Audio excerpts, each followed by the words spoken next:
Hey everyone, we're going to go ahead and get started on Unit 7, which is all about transforming functions and also inverses. Okay, so we're going to start off looking at this first section, which is going to be all about transforming functions.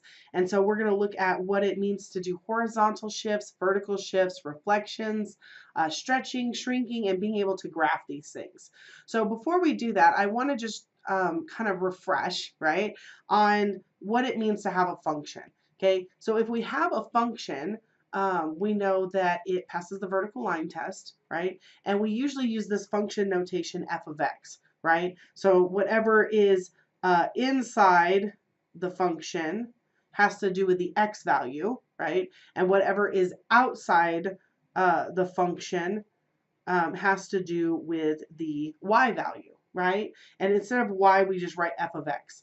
So this is going to be super important in this section in being able to identify what types of transformations we have, because we need to see if the transformation that's taking place is taking place inside the function or outside the function. So we're going to be looking, is it happening inside the parentheses or is it happening outside the function, which then would mean that it is being applied to the y. Okay, so just to give you a few examples here, if we have a function that's defined as f of x, okay, we may know what that function is or we may not, and we're going to create a new function called g of x, and maybe it's defined to be f of x plus 2. So that's going to be a certain type of transformation, and we'll get into that here in just a little bit, but I just want to be able to identify, is this something that's going to affect the x or the y? Is it taking place inside the function or outside the function? So when I look at this, I can see that the plus 2 is not inside those parentheses, right? It's outside the parentheses. So if it's outside the parentheses, that means that it's something that's going to be done to the y value, which is probably going to affect it vertically, right? Because the vertical axis is the y-axis, okay? Same thing with this one. Notice the 3 that's being multiplied here is not being multiplied inside the function, it's being multiplied outside where the f of x is, right? So this is another one where our transformation is taking place outside. If I look at this one, notice my negative, that's the only thing that's changed this from looking like regular old f of x, right? And the negative is inside the parentheses. So if it's inside the parentheses or inside the function, then that one is going to be applied to the x value, okay? When I look at this next one, notice we're multiplying by 1/4. The 1/4 is outside of the parentheses. So if it's outside the function, that's something that's going to be applied to the y.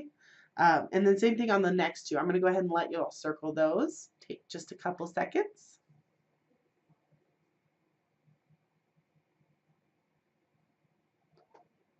Okay, so on this one, the negative is outside the function, so that's going to be applied to the y. And on the last one, the 5 that we're dividing by, or the 1/5 we're multiplying by, however you want to look at it, is inside the function, right? So that's being applied to the x. So here's kind of our synopsis, or our rundown here, our quick note. If the transformation is outside the function, it's applied to the y's. If the transformation is inside the function, then it's applied to the x's, okay? So this is kind of our kind of important thing to remember so that we don't get our transformations all mixed up and confused, okay? So let's go ahead and look at the different types of transformations we're going to be using in this section. So the first type of transformation that we have, well, and let's go ahead and define this. So we're going to go ahead and say our original function is just going to be f of x. Okay, this is a new function that we know, or sorry, this is like a parent function. So it might be a picture that's given to us. It might be like a parabola or something that we know the shape of. Okay, and we're transforming it into a new function, which we're going to call g of x. Okay, and then I'm going to be using c just to represent a constant. Okay. So let's look at vertical shifts. Vertical shifts means we're taking our function and we're moving it up and down, okay? So there's two types of vertical shifts, upward and downward. Vertical shifts are up and down, right, or vertical, so that's going to affect the y value. So if we're going to do something to the y value, remember those changes and transformations take place outside the parentheses or outside the function. So our new function g of x is going to look like our original function f of x, but we're going to add C units to it. That way, what this is telling me is that I'm adding this number of units to my y's because the addition is taking place outside of the parentheses. Okay, same thing to move my function downward. I'm going to take my original function and I'm just going to subtract C units, okay, move it downward. So I want to do just a little example off to the side just so that this kind of makes sense and doesn't just have a whole lot of math writing. Okay, so let's pretend that f of x is our square root function. Okay, now square root function, we know we can't plug negatives into a square root, right? We can plug 0 into a square root and it can be 0 or anything bigger, right? Is something that we can graph here. If we have anything smaller than 0, we get complex numbers. So when we graph this, what it actually ends up looking like is a little half parabola out to the side. Okay, so I want to look at what would that look like if we moved it upward C units. Well, all that would do is take me up here to C units, right? And now my half parabola would be up here. Okay, so all it would do is shift it up. Okay, same thing if I want to move it down C units. If we're starting here, you know, at the origin, and I move the whole thing down C units, then I'm going to end up down here at negative C, right? Whatever C is. Okay, so you can see from our original parent function or starting function, right, to go up C units just shifts it up, to go down C units just shifts it down. Okay, so now let's look at horizontal shifts. Horizontal shifts are going to go left and right. So left and right shifts are going to be x values that are affected, right?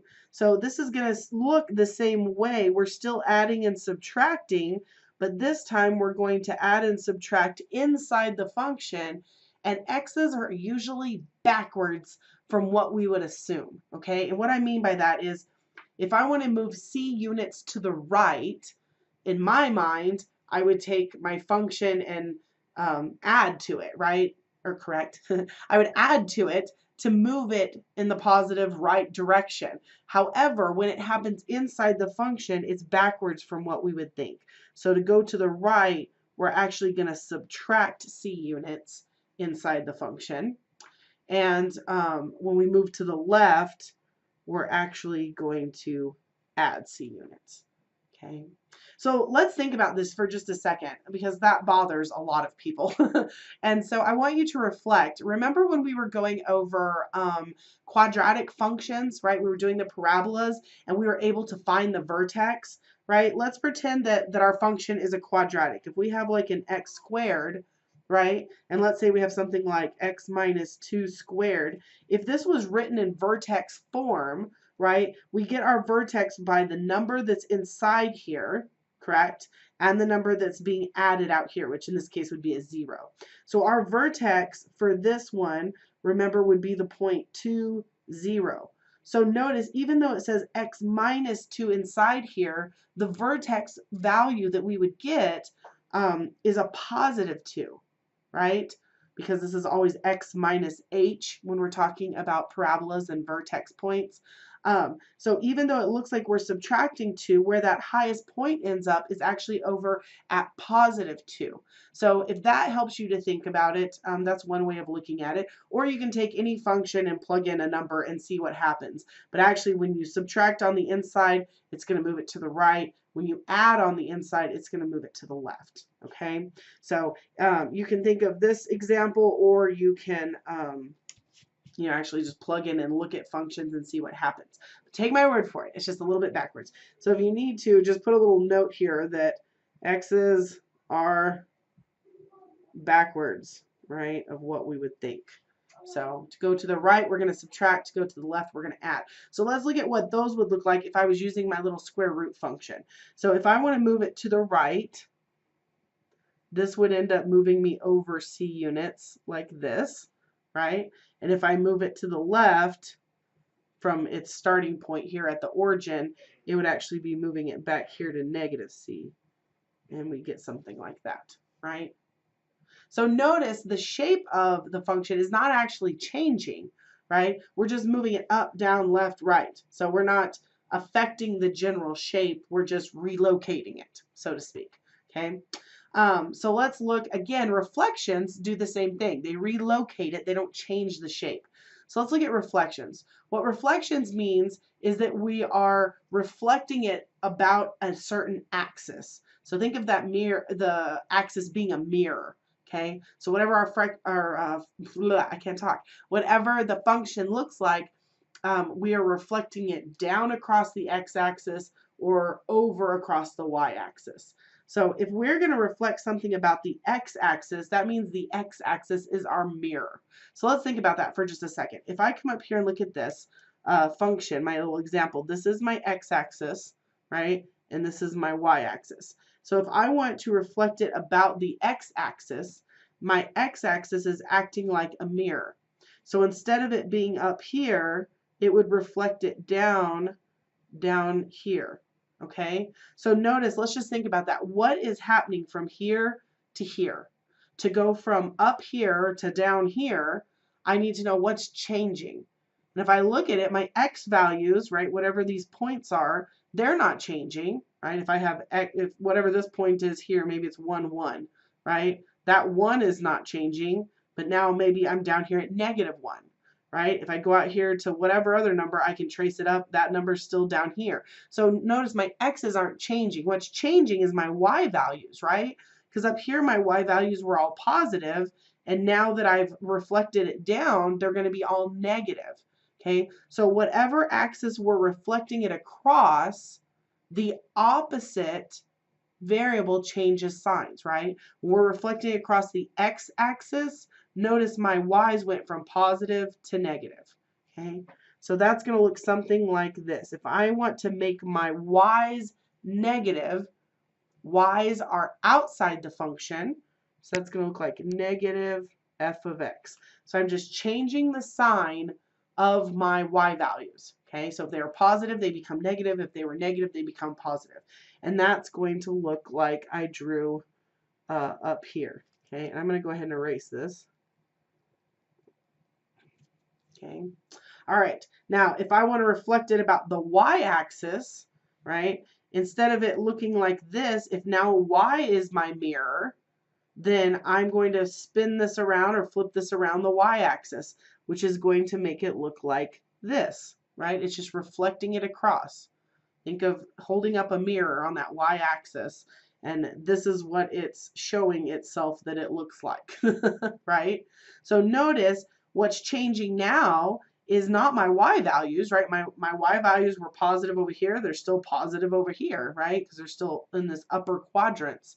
But what's changing is my x's. Now my x's are going from this positive on the right over to being negative x values over here on the left, right? So if I want to reflect it about the y-axis, the opposite variable, the x's, are what is changing signs. So this new function, I would put my negative inside the parentheses because it's the x's that I want to change sign. Okay, and so that would look something like this. And I'm going to erase it from up here. Okay. All right, so we've done all the things that do not affect our shape. We've done up, down, left, right, and then just, reflecting, right? Either over the y or over the x. So what we're going to look at now is actually stretching and compressing.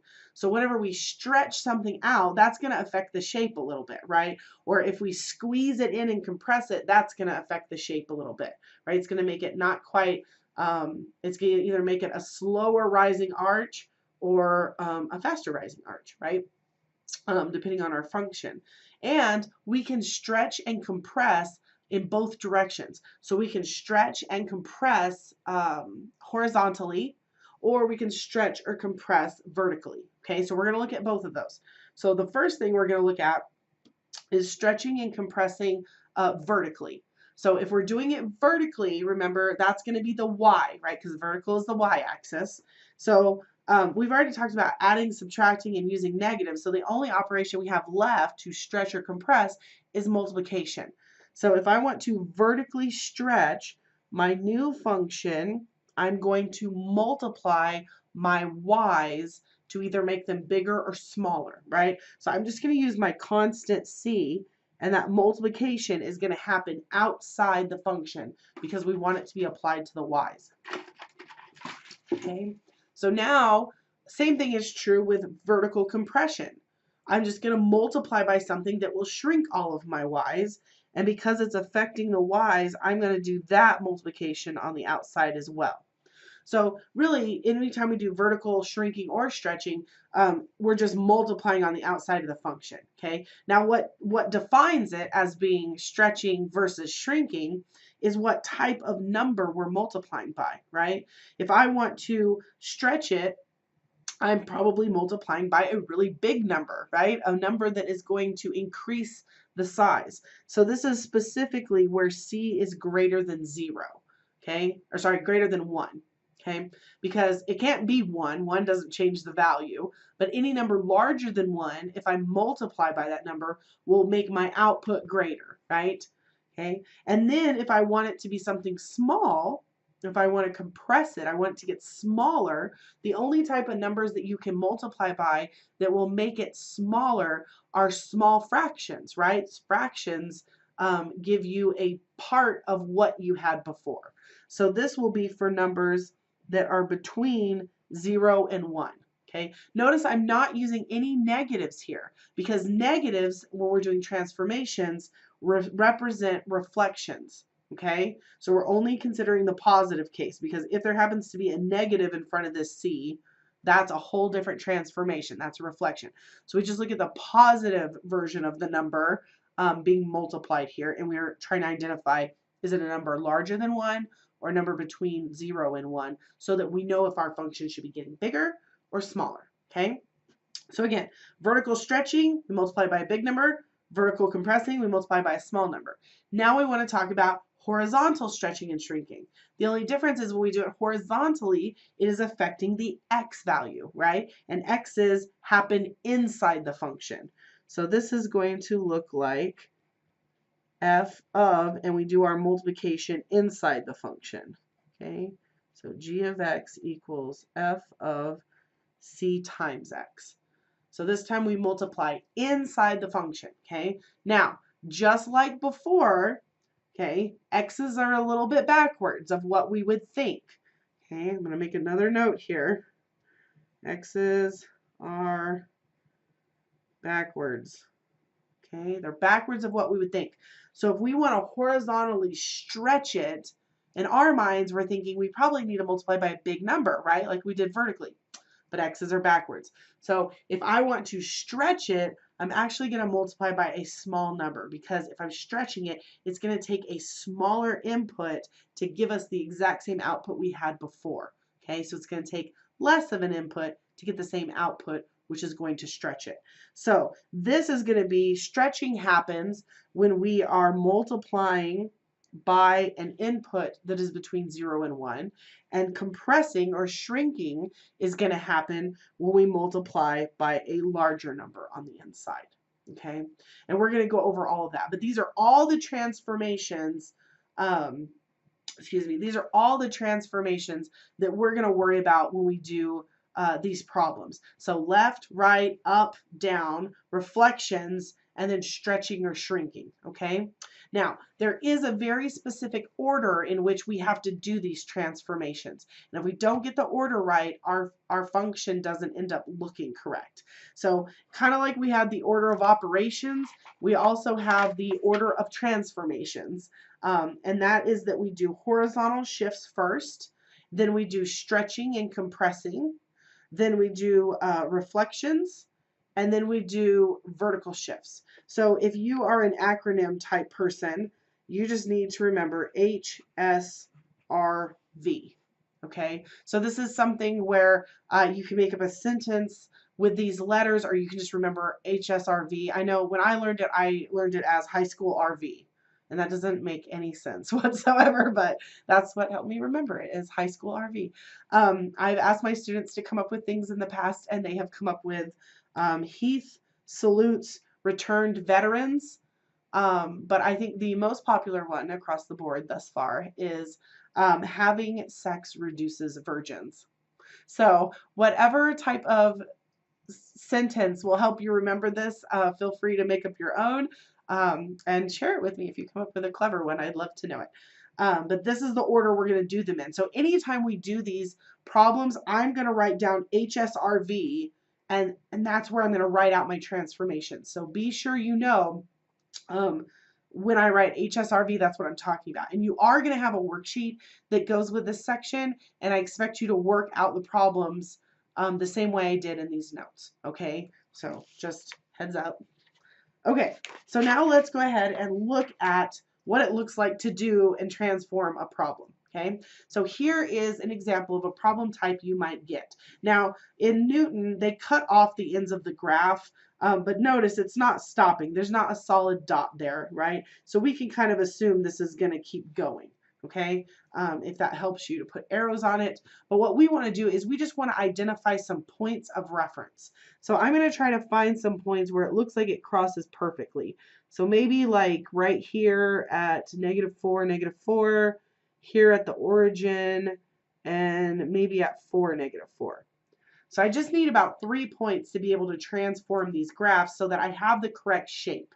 Okay, but we still need to remember when we graph these, when we connect our dots, that it should not turn into a V, okay, or a squiggle, right? It should still have the same shape, the same parabola looking shape, okay? So I'm going to go ahead and come down here and write my function again. I have y is equal to f of x minus 4 plus 2. So this is my f of x picture, right, that they're giving me, and this is what my new function needs to look like. So notice I have two transformations here. I have the -4 and I have the +2. There's two things that are being done. And so I need to identify what types of transformations they are and then modify my graph accordingly, okay? So that's what I'm going to do first. I'm going to go ahead and write out HSRV and try to identify where these two shifts fit, okay? So the first one I see is the -4. -4, that subtraction is happening inside the function. So if it's happening inside the function, that means it's affecting the x, okay? So remember, when we add and subtract from the x's, that moved us left and right, right? That was a horizontal shift. So that's going to go under my h here. So I just need to know, am I going to the right 4 or to the left 4? And remember, x's are backwards. So even though it looks like we have a -4 here, that's actually going to move us to the right. So I'm just going to write next to my h that we are going right 4. Okay, and we're going to modify these values. Okay, we're not just going to guesstimate it or do a quick sketch. We're actually going to create a table of values and modify it for each transformation. Okay, so when we modify our table, sometimes it helps to put a note here. Okay, if I want to move to the right 4, if I have a set of ordered pairs and I want to increase the x values, that means I'm going to take my x's and I'm going to add 4 to them, okay, when I modify the table. All right, so that's my first transformation. The next one is this +2. +2 is being added outside the parentheses, right? This is outside the function. So that means it's affecting the y. And when we add or subtract outside the parentheses, that moves our function up or down, okay? So here, because we have a plus, that's going to be a vertical shift up 2 units. So that's V for vertical shift, right? And I'm just going to write here up 2. Now again, I'm going to be modifying a table of values. So if I want to move all of my y's up 2, that means they're increasing in value, right? So I'm going to take my y's and add 2 to them. Okay, so I only had those two transformations. So I had no stretching and compressing, and I had no reflections. Okay, all right, so let's go ahead and create that table of values. So I like to call it our parent function. Some books call it just the standard or the starting function, but I learned it as parent function. So that's the function that we're modifying to create a new one. So in this case, this is our f of x. Okay, and we already identified some points off of our f of x function, right? So we have this first point, which is at -4, -4. So -4, -4. And then we had the origin point at 0, 0. And then we have this point at 4, -4. Okay, so that is our starting point. Now what I want to do is I want to modify this table. So I'm not actually going to take this and plug numbers into it. I'm going to take the numbers I have from this table and modify it. So remember, we do these in HSRV order. Okay, I'm going to put that here. Do in HSRV order. Okay, so that our picture looks right. Put the pow symbol around it. Pow! Do it in this order. Okay, so the first one I'm going to do is my H, or my horizontal shift, which moves it to the right 4. So now instead of it just being f of x, it's going to look like f of x minus 4. Okay, so we're just doing that one step. So that one step, when I modify my table and I want to move my function to the right, when I move it to the right 4, my x's are increasing by 4. So that's how I modify my table. I'm going to take my x's from the previous table and I'm just going to add 4 to them. Okay, so don't be confused that even though it says a minus 4 in here, remember x's are backwards, but when we modify our table, because we're moving it to the right, we're increasing the x value. So since we already have defined x values, we need to add 4 to them to ensure that they increase. So negative 4 plus 4 is 0. 0 plus 4 is 4. And the 4 plus 4 gives me an 8. Okay, we didn't do anything to our y in this step, so they stay the same. Negative 4, 0, negative 4. Okay, then I do my last transformation, which was my vertical shift, to move it up 2.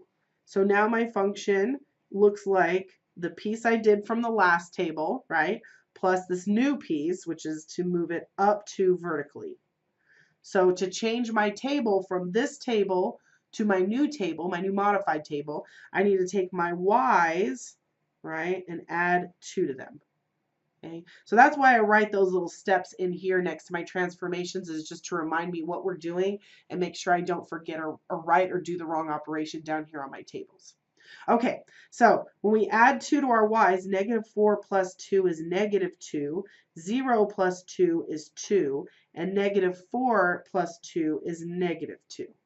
Okay, and then we list our x's because they did not change, 0, 4, and 8.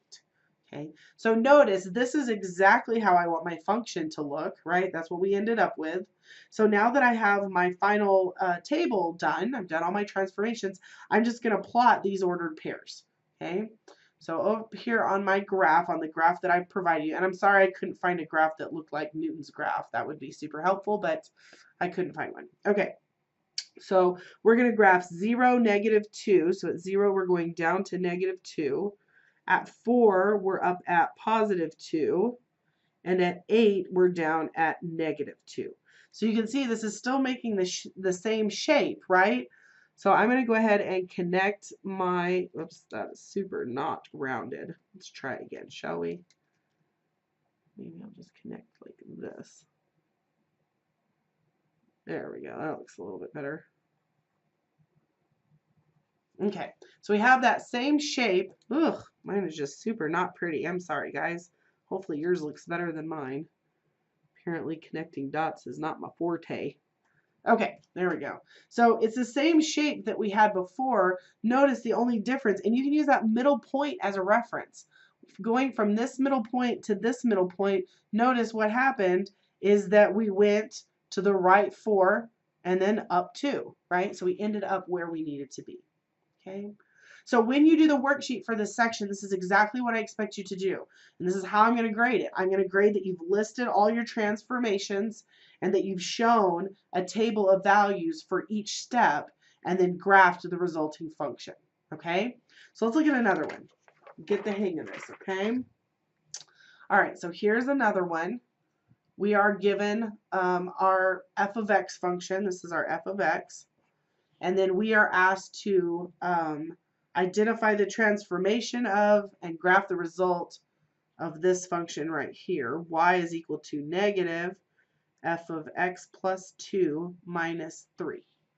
Okay, so I'm going to go ahead and determine what transformations have happened.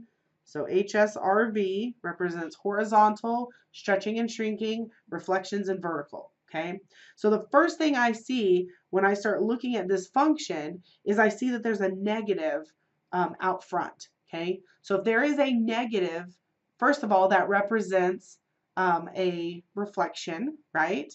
And because the negative is outside the function, that means it's being applied to the y's. So if we are changing the signs of our y's, right, we're taking them from being positive to being negative, or being negative and going up and being positive, notice what we're doing is we're reflecting it around the x-axis, right? So that is a reflection. So we're going to say this is a reflection about the x-axis. And the way that we knew that is because we were negating outside of the function, or negating the y values. And I don't want to use the word negating because it's not always going to be from positive to negative. It could be from negative to positive. So we're just going to go ahead and use this little symbol, plus or minus, to show we're going to change the signs of the y's. Okay. So if they're positive, we make them negative. If they're negative, we make them positive. Okay. Then we have this transformation, which is inside. Inside is affecting the x. When we add or subtract from the x, that moves us left and right, horizontally, and x's are backwards. So if I'm adding 2, that's actually going to move my picture to the left 2 horizontally, okay? So when I do my table of values, if I want to move it to the left, that means that I'm decreasing my x values. So I'm going to take my x's and subtract 4. Okay. And then the last transformation that I have is this -3.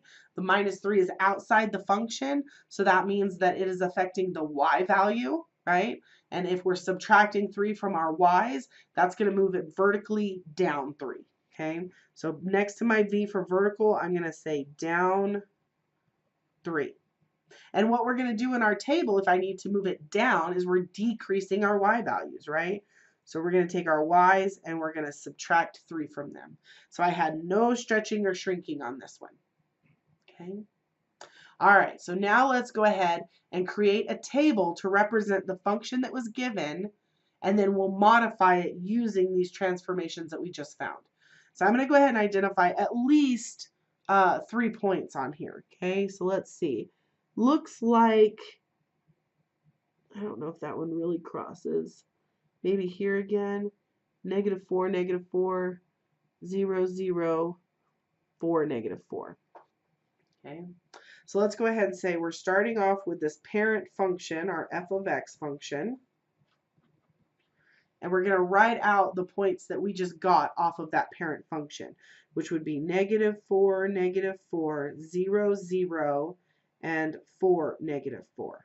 Okay, it's not always going to be the same parent function, so don't always just use -4. Don't use these points every time you do a homework problem. Okay, you get the points off of whatever graph is given to you. Okay, all right, so we're going to do our first transformation. We do it in HSRV order, so that means we're going to do our horizontal shift first, then our reflection, then our vertical shift. So to do our horizontal shift first, now instead of this just looking like f of x, it's going to look like f of x plus 2, right? That is my horizontal shift. And to shift it to the left 2, I need to decrease my x's by, oh, not 4. What was I thinking? Sorry, decrease it by 2. I don't even know where that 4 came from. Whew! All right, so we're going to take our x's from the last table and we're going to subtract 2 from them. Okay, so -4 minus 2 is -6, 0 minus 2 is -2, and 4 minus 2 is 2. And then my y values are going to stay exactly the same because I didn't do anything to them. -4, 0, -4. Okay, then I didn't have any stretching, so then I go to my next one, which is my reflection about the x-axis. So now my function looks like negative f of x plus 2. And remember to apply that negative, or to negate our y's, right? Or to get that reflection about the x-axis, we have to change the sign of our y's. So we're going to take the y's from the last table, and we're just going to change their sign. So if they're negative, they become positive. If they're positive, they become negative. So here we're going to get +4, 0, 4. Okay? And our x's we didn't do anything to, so they stay the same as the last table. -6, -2, and 2. Then we do our last transformation, which is our vertical shift. okay, to go down 3. So now our function looks like negative f of x plus 2 minus 3. Okay, so notice every time we do a transformation, we're building up the function from f of x from its original parent function starting form, right? And we're going to end up at the function that was given to us. Okay. All right, so to move it down 3, I'm going to take my y values from the last table and just subtract 3. So 4 minus 3 is 1, 0 minus 3 is negative 3, and 4 minus 3 is 1. I didn't do anything to my x's, so they stay negative 6, negative 2, and 2. So now that I've done all my transformations and my function looks the way I want it to, I can go ahead and graph these new points. Okay, so at negative 6, I'm up at 1. So negative 6, 1. Negative 2, I'm down at negative 3. And at positive 2, I'm up at 1. Okay. So again, this should make a parabola type shape. You can put arrows on it if you want, if you see that it's going off the graph. Okay. If it's not going off the graph, then it's a defined stopping point. Okay. In this case, we can use arrows to help. All right. So let's see if I can make this have the same shape-ish. All right, better than my first attempt. All right, so you can see if we were to take this function, and you can use just that little starting point, and move it to the left 2, okay, and I'll do it from here. Our starting point was at 0, 0. If we move it to the left 2, that puts us at negative 2, and then we're going to flip it around the x-axis, which takes it from pointing down originally to now it's going to be pointing up, right, at negative 2, and then we went down 3 from there. So we ended up right where we needed to be. Okay? All right. So let me look at a couple more and then I'll have y'all try some of these. If you feel like you have it, you can go ahead and move ahead and try some of the practice problems.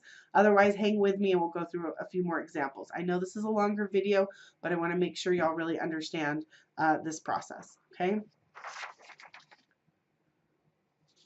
All right. So on this next one, same thing. We have y is equal to f of 1/2 x minus 3.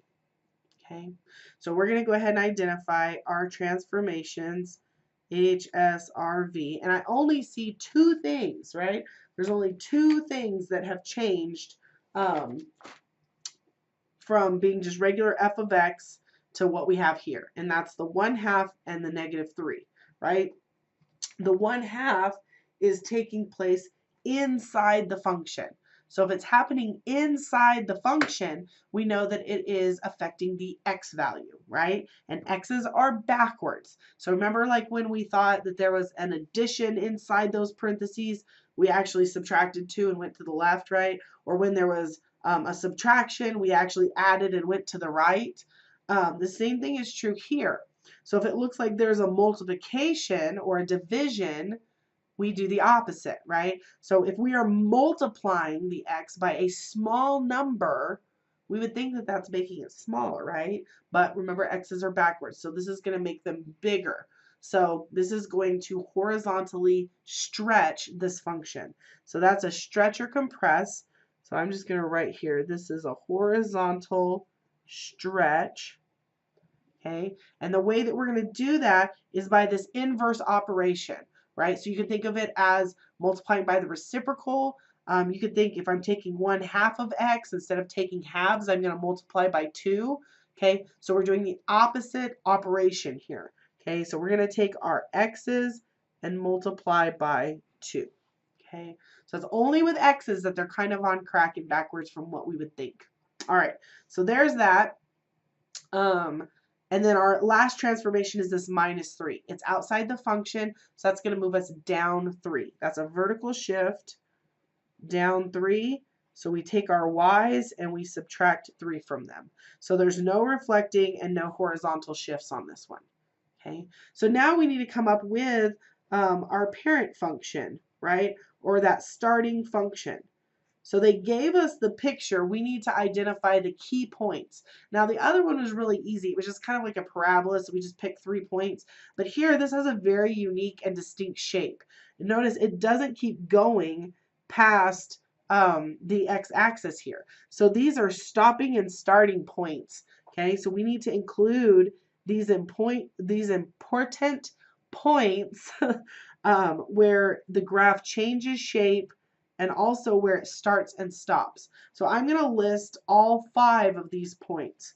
So we have 0, 0, we have 1, 1, we have 2, 4, we have 3, 4, and we have 4, 0. Okay. So now that I have all the points that I need, now I can go ahead and do my transformations. So my first transformation is my stretching. So that's going to look like f of 1/2 x. And remember, to do my stretching, I'm going to take my x's from the previous table and multiply them by 2. Okay? So when I multiply them by 2, 0 times 2 is 0, 1 times 2 is 2, 2 times 2 is 4, 3 times 2 is 6, 4 times 2 is 8.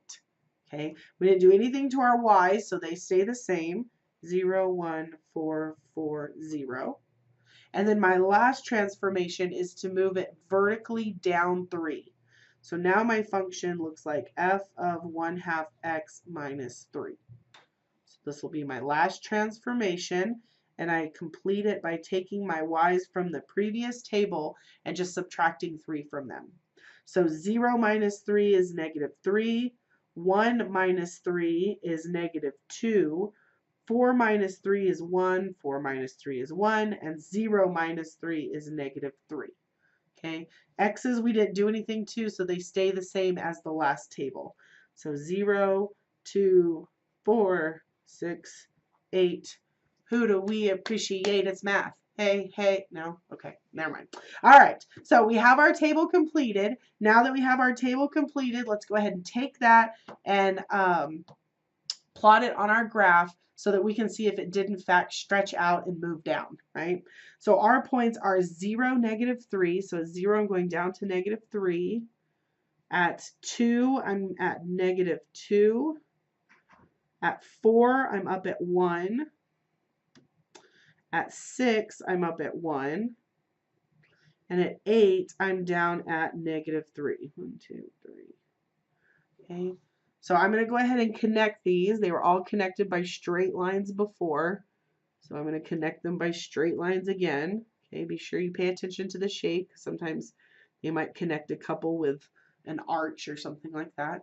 Okay, so you can see here, notice on this one, these were only 1 apart, right? And now they're actually 2 apart. So it did in fact stretch it horizontally and then move the whole thing down.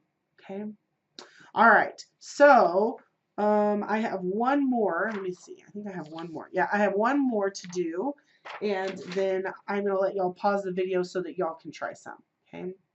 I want to show you one more with this multiplication on the inside. Now, remember, if this multiplication is on the outside, you don't do the opposite operation. Okay. Y's are normal. So if you multiply by 1/2, you just multiply the y's by 1/2. If you multiply by 3, you just multiply the y's by 3. It's only when that multiplication is on the inside to the x's that we have to worry about doing the opposite. Okay? All right, so let's look at this one. We have y is equal to -f of 3x plus 4. So I have 3 transformations. I have the negative, I have the multiplication, and I have the plus 4. Okay? So let's go ahead and list them out. H, S, R, V. So first thing I see is the negative. That is a reflection. So we're either going to be reflecting about the x or we're going to be reflecting about the y. And the way that we tell is we look at which value or which variable is changing. So since the negative is outside the parentheses, that means the y is changing.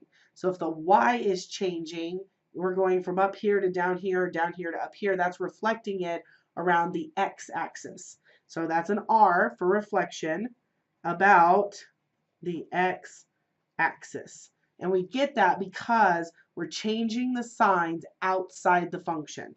Or in other words, we're changing the signs of the y's. Okay? Then we look at this multiplication. The multiplication is happening inside. Okay, remember inside our x's are a little bit screwy. So if we're multiplying, it looks like we're multiplying by 3, we're actually going to divide by 3, right? Because multiplying by a big number inside actually horizontally shrinks it or compresses it.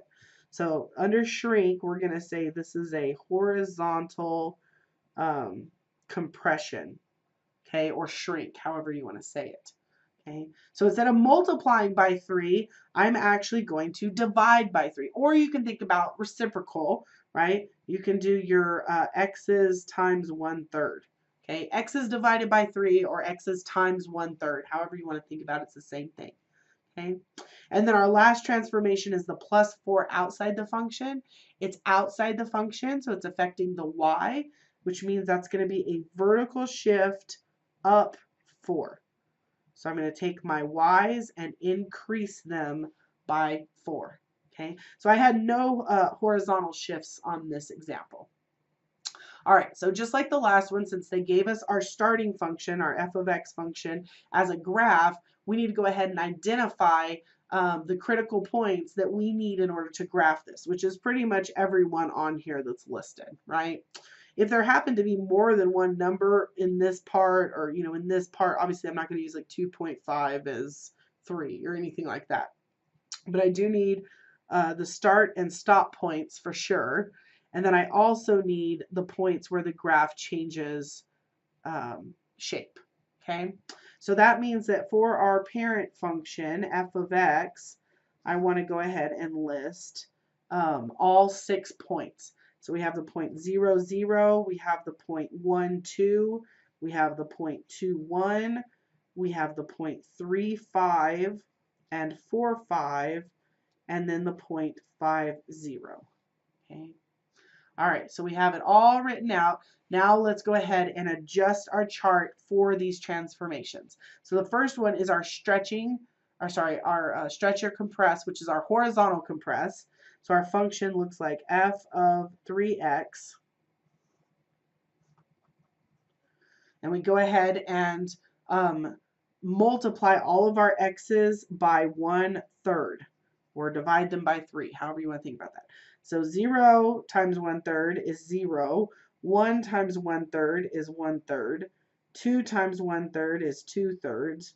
3 times 1/3 is 1. 4 times 1/3 is 4/3. And 5 times 1/3 is 5/3. Okay. All my y's stay the same. 0, 2, 1, 5, 5, 0. Okay. Then I want to do my reflection. That's my next one. Remember, we're always doing these in HSRV order. So my reflection is going to make this function now look like negative f of 3x. And to do a reflection about the x-axis, we're going to take our y's from the last table and just change their sign. Okay, so I'm now going to have 0, -2, -1, -5, -5, and 0. Okay, and we write in our numbers here. So we have 0, 1/3, 2/3, 1, 4/3, 5/3. Okay, and then our last transformation is our vertical shift up 4. So now our function looks like negative f of 3x plus 4. And to move it up 4, we just take our y's from the previous table and add 4 to them. Okay, so 0 plus 4 is 4, -2 plus 4 is 2, -1 plus 4 is 3, -5 plus 4 is -1, -5 plus 4 is -1, and 0 plus 4 is 4. Now, I am done. I don't have any more transformations, and I'm wanting to graph these points. So I'm going to modify some of these a little bit just so it makes it a little bit easier for me to graph.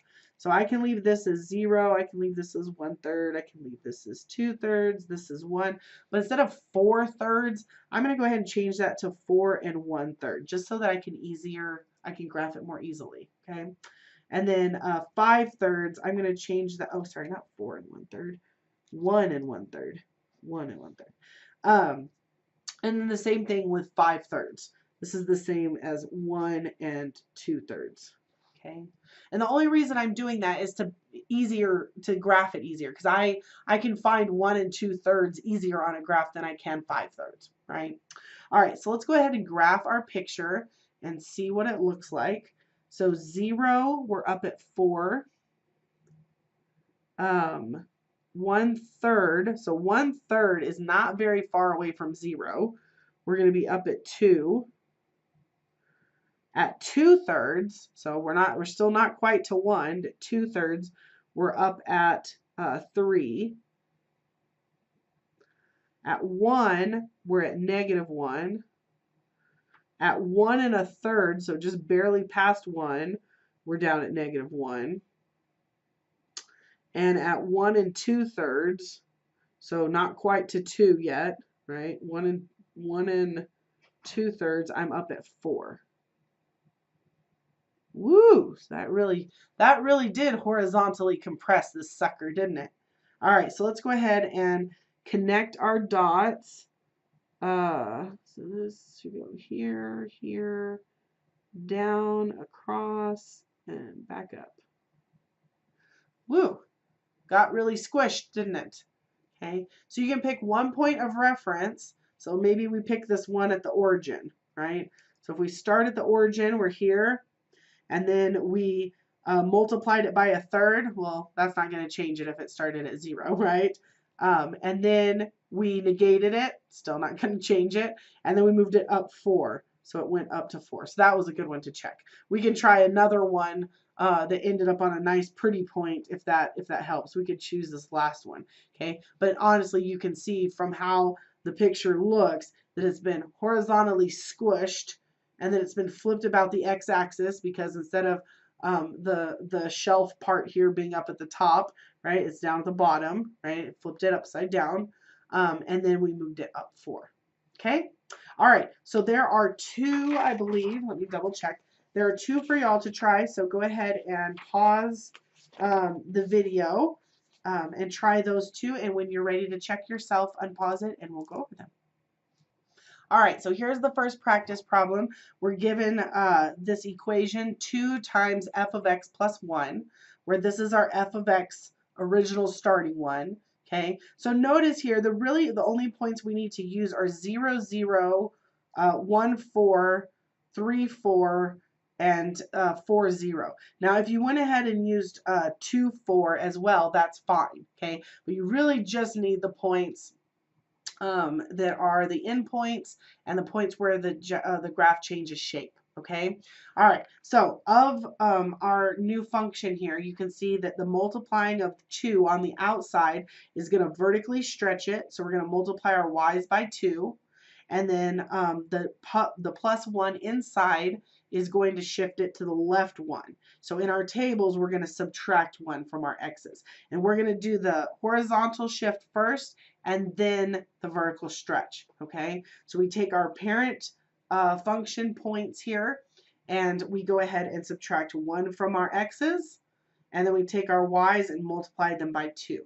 Once we do that, we graph our result, and your picture should look something like this.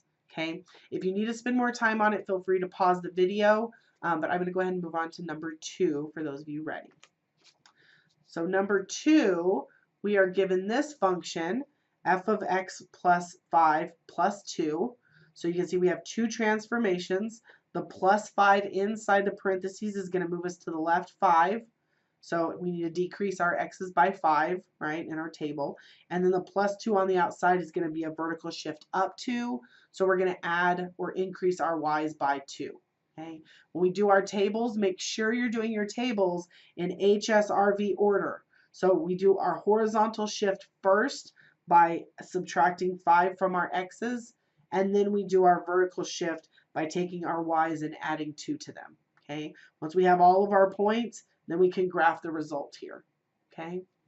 All right. So I want to show you just a couple additional examples. So notice all of the ones that you're probably going to see in Knewton are going to be like the ones we just did, where they give you a parent graph and then you transform it. But I want you to also be able to transform a graph when you're not given the original parent graph. You're just given a function and asked to find the transformations. So I'm going to show you 2 examples, and then I'll let you do some practice problems, and then that will be it for this section. Okay, so hang in there. We're almost done. All right. So when I look at this, the first thing I have to figure out is what is the most basic form of this function, right? It's not written as f of x. It's actually got a function in here, which is the square root. Okay, so I'm going to come down here, and I already know that my parent function is just the regular old square root of x. Okay, so I need to be able to identify what transformations have taken it from looking like a square root of x and now looking like this. Well, I have three transformations, right? I have the negative on the outside, I have the negative on the inside, and I have the plus 5. So I'm going to go ahead and write out my HSRV and identify my transformations. So the first one I come to is this negative. The negative, which is outside the square root, means that it's being applied to the y's because it's outside the function, right? It's either outside the parentheses, outside the square root, outside the absolute value, whatever your function is. So if I'm outside, that's negating the y's. So if I'm taking the y's from being positive to negative or negative to positive, that is going to reflect it around the x-axis. So this is a reflection about the x-axis, which means we're changing the sign of our y's. Okay, so that's our first transformation. Then inside here, I see that we have a negative underneath the square root. So a negative under the square root is a complex number, right? But we're doing transformation, so this is going to be okay because our domain will be restricted. A negative under there is again a reflection, but now we're negating the x's, right? Because it's inside the function. So if we're taking x's from being positive to negative, right? That's going to move it from one side to the other horizontally, which means I'm flipping it around the vertical axis. So that's going to be a reflection about the y-axis. So it is possible to have both reflections. Okay, so if both the y or outside is negated and the inside is negated, that just means we have a reflection both about the y and the x-axis. Okay, all right, and then we're going to go ahead and add 5 vertically, which is going to move us up 5. So we increase our y's by 5. Okay.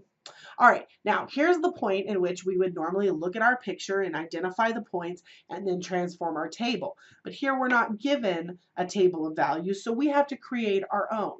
So let's think about this for a second. The square root of x, I want to know what type of x's can I plug into this function. Well, I can plug in not negatives, right? I can't plug in negatives because that gives me complex. So the very first number that I can plug in here is going to be 0.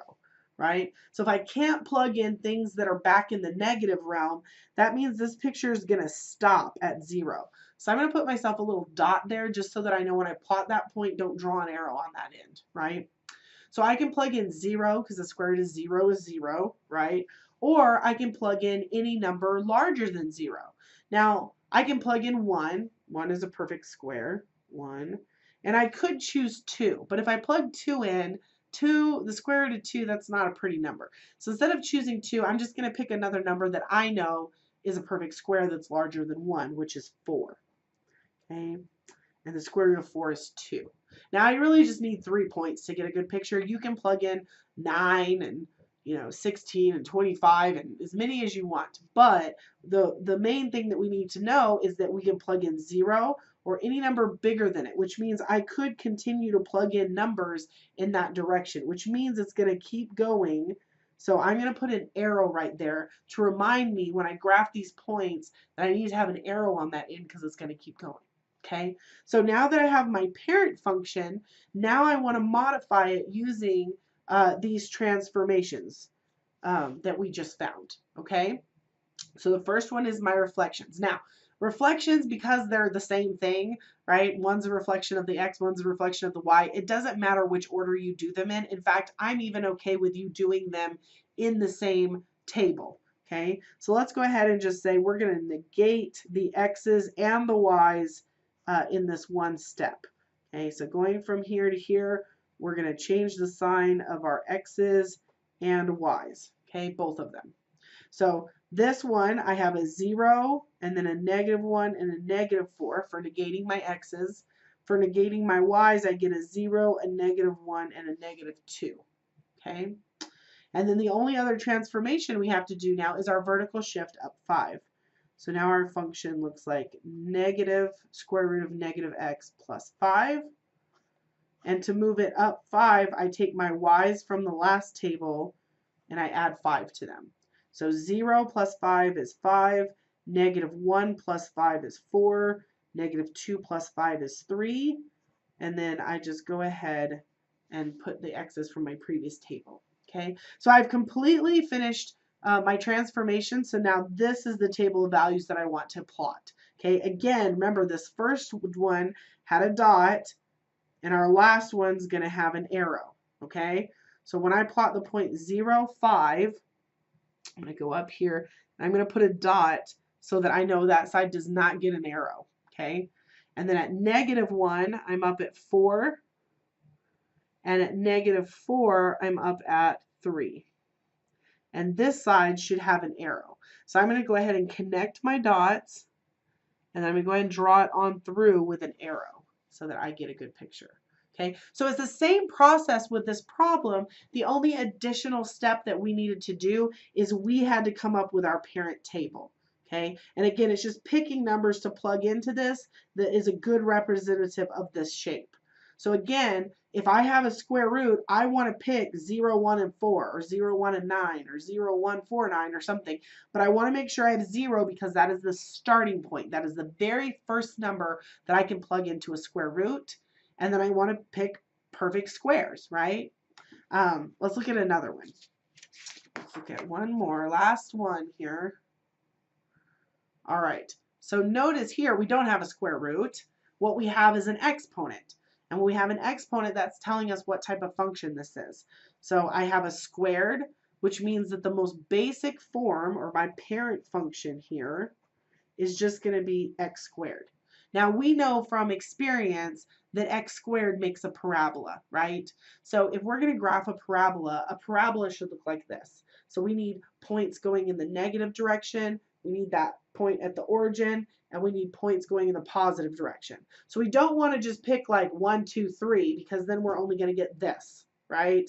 Or we don't want to pick just -1, 2, 3 because then we just get this. So we want to make sure if a parabola spans across negative and positive x's, we want to make sure we pick negative and positive x's in our xy table, okay? And I'm going to go ahead and do that just since we already talked about it. And it doesn't matter if you pick like -2, 0, 2, -1, 0, 1, -3, 0, 3, whatever you do, just make sure if this is a function I can plug a negative into, make sure you have a negative represented in your table. Okay, if this is a function you can have 0 plugged into, make sure you have 0 in your table. If this is something you can plug a positive number into, make sure you have a positive number in your table. Okay, and then figure out what they are, which when I square these numbers, I get 4, 0, 4. All right, so we have our parent function. Now we want to go ahead and identify the transformations that have happened. So I'm going to go ahead and say HSRV up here and identify. So I only see 2 transformations. The first transformation that I see is the multiplication of the 2 and the x. So multiplying is stretching or compressing. Since it's in the x, that's going to be horizontal, right? Stretching or compressing. And because x's are backwards, if we see, ooh, we're multiplying by 2, we would think, oh, that increases it. But because they're x's, it's actually going to compress it. So this is going to be a horizontal compress. Okay, and remember we do the opposite. So here if we're multiplying by 2, we need to divide by 2, right? Or multiply by 1/2. Okay, reciprocal. And then we have this -3 on the outside, which I think we're all good with the plus and minuses on the outside being our vertical shift. So this is going to move it down 3. So we need to decrease our y's by 3. So no horizontal, no reflections. All right, so now that we have our little table function, or parent table that we created a minute ago, now we're going to do these transformations in HSRV order. So we do our horizontal compress first. So this is going to be 2x squared. Okay, and we do that by taking our x's from the previous table and multiplying them by a half. So negative 2 times a half is negative 1, 0 times a half is 0, 2 times a half is 1. And then our y's are 4, 0, 4. Okay, and then we do our last transformation, which is our vertical shift down 3. So now our function looks like 2x squared minus 3. And we take our y's from the previous table and just subtract 3. So 4 minus 3 is 1, 0 minus 3 is negative 3, 4 minus 3 is 1, and our x's stay the same, negative 1, 0, 1. So I'm going to go ahead and graph our picture here. So at negative 1, we're up at 1. At 0, we're down at negative 3.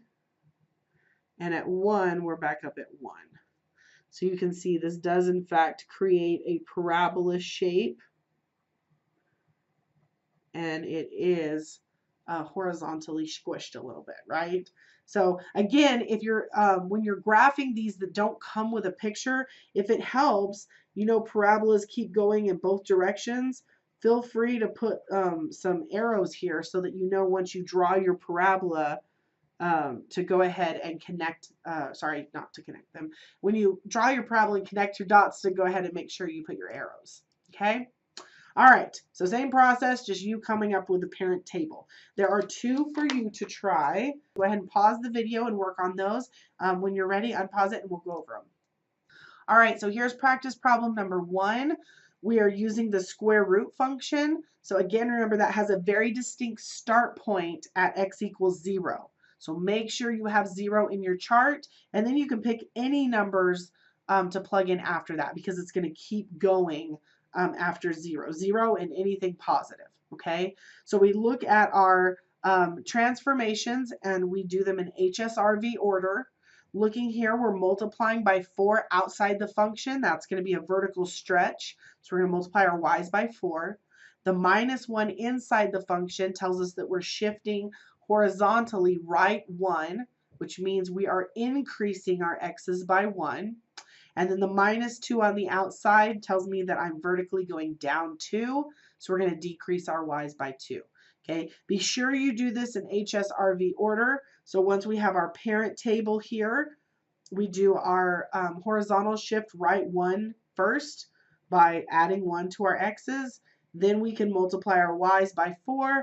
Then we can subtract 2 from our y's. Once you have your final table, remember this first point represented that starting domain point. So make sure it has a solid dot and that you have an arrow going in the other direction. Okay, so your picture should look something like this. If you need more time, just pause the video, but I'm going to go ahead and move on and go over the second one. All right, on the second one, this time we had an absolute value.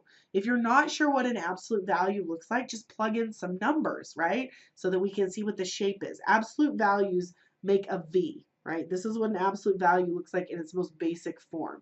So I can plug in negatives, right? I can plug in 0 and I can plug in positives. This spans across negatives and positive and 0. So I want to make sure when I make my table, I pick a negative, a 0, and a positive. Okay, now if you did negative 101 or negative 303 or whatever, that's fine. Just make sure you have a negative, a positive, and a 0 so you get that nice V shape instead of just like a straight line. Okay, all right, so now that we know what our parent function is, we can identify our shifts. The only thing we have is the negative outside the absolute value and the plus 4 on the outside. Okay, so both are on the outside, both are affecting the y. This one's negating the y, which is going to flip it about the x. And the plus 4 out here is going to move me up 4. So I take the parent table I created, I change my y's first, and then I add 4 to them to move them up. Okay, again, we know that this is going to keep going in both directions, right? It keeps going. So make sure when you graph it, you put arrows on the ends of your graph here. Okay, all right, so that is the end of this section, which is all about transformations of functions. So you should now be able to complete that assignment in your Alton Newton homework. There is also a worksheet that goes with this section. And like I mentioned a couple of times in this video, I'm going to grade you based on working that worksheet exactly like we did these problems. I want to see that you wrote out your transformations. I want to see that you have your tables, that you've built up your function, and that you've graphed your result. Okay, so if you're not working that worksheet the way I've outlined in this video, you're going to lose points. So make sure you reference your notes when doing that assignment. Okay, if y'all have any questions, please let me know.